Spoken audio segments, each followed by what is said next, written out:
मी न सांगता सुद्धा माझ्या मनातलं किती पटकन ओळखायचं असतं जय.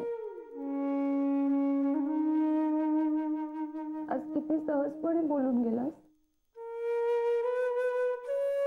मला सोडून जा.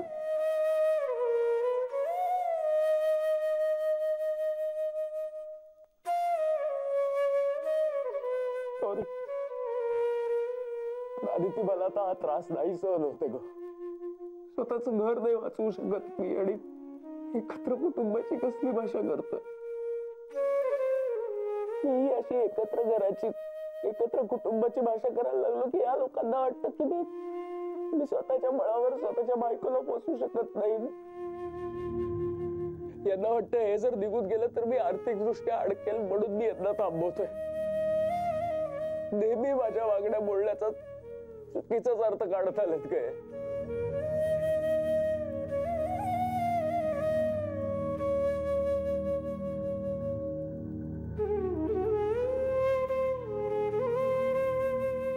जय, जेव्हा लोकांना आपल्या बोलण्यावर विश्वास नसतो ना, तेव्हा आपल्या कामातून आपण त्यांचं आपल्याबद्दलचं मत बदलायचं असतं. पण त्यासाठी ना तुला तुझ्या कामावर कॉन्सन्ट्रेट करणं खूप गरजेचं आहे. आपल्याला हे आपलं स्वप्न पूर्ण करायचं आहे जय, आणि त्यासाठी गरज पडली तर नोकरी मी करेन, तू नाही. आणि तू कुठे कमी पडतोस म्हणून मी हा डिसिजन नाही घेतलाय जय. मला माहिती तू कधीच कुठेच कमी पडू शकत नाही, पण मला तुझी साथ द्यायची. माझं खूप प्रेम आहे तुझ्यावर जय. जसं तू माझ्यासाठी काहीही करू शकतोस ना, तसंच मीही तुझ्यासाठी काहीही करू शकते.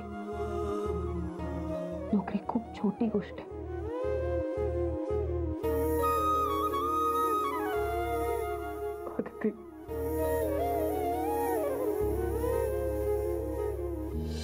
कारे दुरावा, कारे दुरावा.